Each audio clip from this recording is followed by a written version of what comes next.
So, as of the time of this recording, the latest Smash Direct happened less than 24 hours ago, and it was chock full of things to process.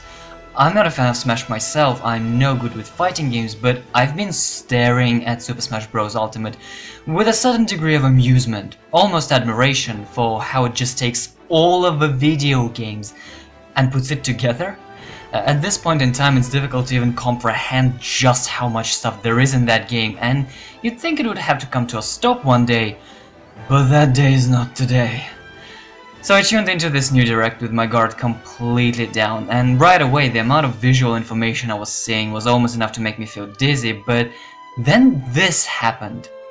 Mio and Mayu Amakura, the main characters of Fatal Frame 2, which saw release on Nintendo Wii in Japan and Europe in 2012. This was where I really started paying attention. I'm a huge Fatal Frame fan and I'll never shut up about it.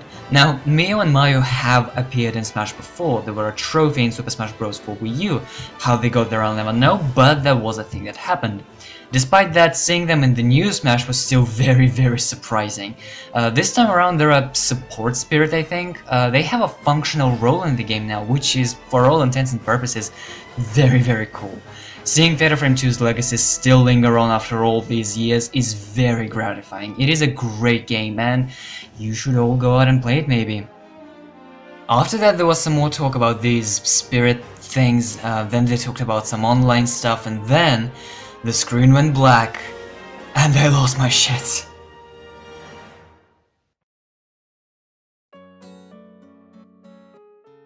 Yuri Kozukata, the main protagonist of Fatal Frame 5 on Wii U, is an assist trophy in Smash Ultimate. Are you kidding me?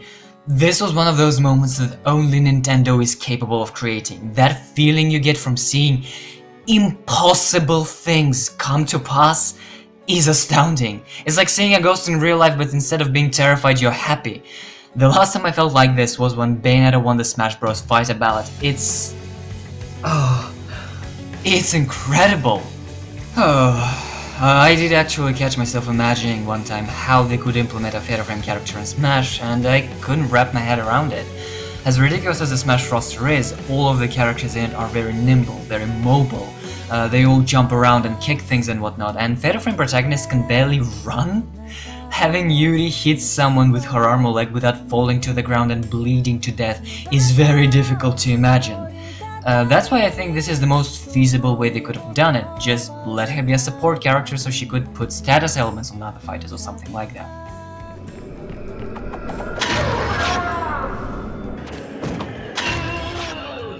But yeah, Fatal Frame in my Smash? I mean, it's not like it's that out of place. From everything we've seen of Smash Ultimate, it seems like death is one of the most prevalent themes of the game, so my favorite ghost hunting series fits right in. Oh, I suppose I would have to stop gushing about it eventually, so let's just do it right now. Every time something like this happens, there is always one question that inevitably rises. What does this mean? And for all we know, this might not mean anything. At this point, Smash Ultimate is the biggest crossover game in history. All these characters come from across the entire industry and join together in this huge celebration of video games. There doesn't need to be a reason for them to be here, they're all here because why the hell not? With that being said though, the way they framed Yuri's appearance in this video did make me ponder about its possible implications. I have no doubts about Fatal Frame getting a new installment in the series on Nintendo Switch. It's only a matter of time as far as I'm concerned. After all, Koei Tecmo, who owned the IP, even said it themselves not too long ago, Fatal Frame is a valuable property for them.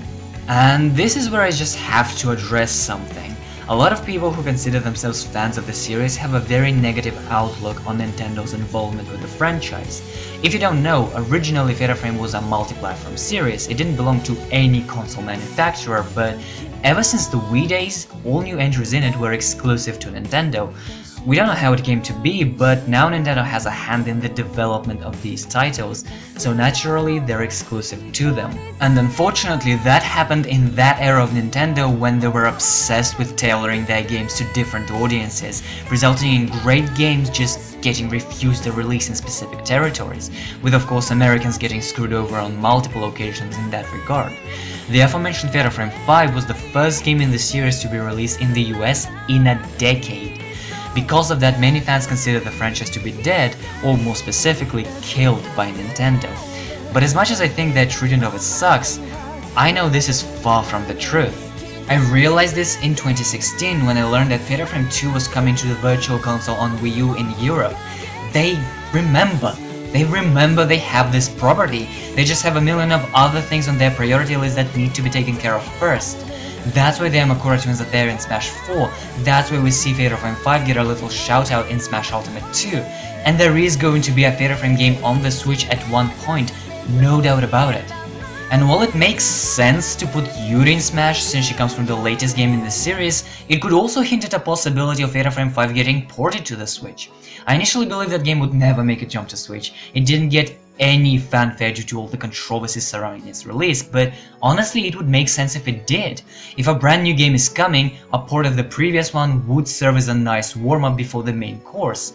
And unlike with most Wii U games that made it to the Switch, I'd actually be interested in seeing Fatal Frame 5 on Nintendo's latest system. See, Fatal Frame has a great track record when it comes to ports. If a game gets to see a re-release, it's always at the very least an enhanced version of it, with more content and additional polish. Fatal Frame 5 is a deeply flawed game, and it's very possible that a Switch conversion of it could make it a much better experience. And putting Yuri into that Smash Direct could be viewed as both foreshadowing for the announcement of that port and a cheeky promotion for it. You don't have to be a fan of Smash to see it as a powerful advertisement tool for Nintendo. Lord knows they've been using it as one to promote Fire Emblem for years now, so maybe they finally decided to give Fatal Frame a bit more love, who knows. I'm crossing my fingers for the best, as always. So yeah, Fatal Frame representation in Smash. Never thought I'd see the day.